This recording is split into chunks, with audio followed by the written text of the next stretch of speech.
Hi, my name is Aditya Tyagi and I am a Hindu American of Indian origin. The upcoming 2020 presidential election campaign in the United States includes a pernicious smear campaign waged by mainstream media against Congresswoman and presidential candidate Tulsi Gabbard of the great state of Hawaii. Unfortunately, Congressman Ro Khanna, or Ro as he goes by, from California has gotten in on the act. In a tweet on August 29th, 2019, he states, quote, "Important article. It's the duty of every American politician of Hindu faith to stand for pluralism, reject Hindutva, and speak for equal rights for Hindus, Muslims, Sikhs, Buddhists, and Christians. That is the vision of India my grandfather, Amarnath Vidyalankar, fought for," unquote. He then provides a link by someone named Peter Friedrich, a bigoted Hinduphobe who goes around circulating hate propaganda against Hindus and India. But it is abundantly clear that the, quote, "American politician of Hindu faith," unquote, in his tweet is none other than Tulsi Gabbard, who he is asking to reject Hindutva. First, the term Hindutva is not at all a part of American political discourse, so it's really odd to see it mentioned by a prominent American politician. The overwhelming majority of Americans have never heard this term, they have no idea what it means, and quite frankly, they don't really care. They have other more pressing concerns in their lives. So why is Ro Khanna even mentioning Hindutva? Why is he calling for Tulsi Gabbard to reject it? What does all of this really mean? So what's really going on here? So let's get to the bottom of this. The term Hindutva first appeared in 1923 in India as part of the political discourse at the time pertaining to the struggle for independence from the British colonizers.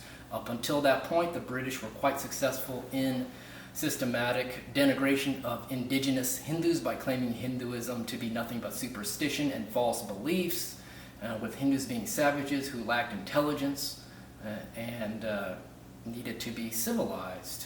Hindus were taught to feel ashamed of their beliefs and culture and to hold their colonizers in high esteem. In short, they were taught to internalize an inferiority complex, and unfortunately, many of them did. Interestingly enough, this is the same manner in which Native Americans were talked about to justify their genocide and confiscating their land. Also, Black Americans, both during and even after slavery, were talked about in such terms as well. In fact, they were not even recognized to be fully human either. So we see a pattern by which colonizers justify their subjugation of various native and indigenous people all over the world, including Australian Aborigines, Africans, and many other indigenous groups. So now back to Hindutva. Hindutva means Hinduness, or the qualities of being a Hindu. This is a very broad term and covers the philosophies and practices, the relationship to the divine, to the land and the ecosystem, the sacred sites, and proper social relations between people, and the overall cultural milieu of what it means to be a Hindu. A core value of Hinduness is mutual respect and pluralism, as expressed by live and let live, and this largely explains why Hindus do not have a history of waging wars of religious conquest. Even intra-religious conflicts are rare and generally not very long-lasting. So for those who may not know, Tulsi has stated that the teachings of Lord Krishna in the Bhagavad Gita inform and inspire her spiritual outlook, expressed as Bhakti Yoga and Karma Yoga, which mean devotion to Bhagavan and service to humanity, respectively. These two forms of yoga are commonly accepted in contemporary practice in American yoga studios nationwide. So when Ro is calling for Hindutva, he is calling for her to reject her Hinduness. This is Hinduphobia. Let me repeat, this is Hinduphobia.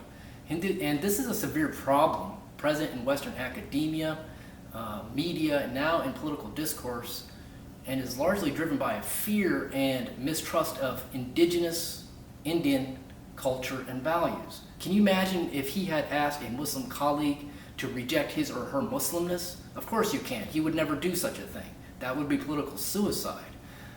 Tulsi has a history of standing up for her colleagues of all faiths when they are attacked, yet whenever she is at the receiving end of Hinduphobic attacks herself, almost none of her peers come to her defense.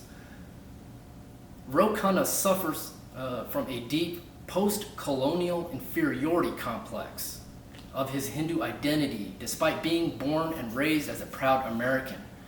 This is very similar to the Uncle Toms who have appeared throughout all of American history. So now that you know that this kind of language is Hinduphobia, it is my sincerest hope that the viewers, you will call it out for what it is when you see it. Because Tulsi's progressive message is what needs to be heard by everyone, and not be distracted by these cheap shots and smears. Thank you very much for your time. Please like and share and subscribe. Thank you.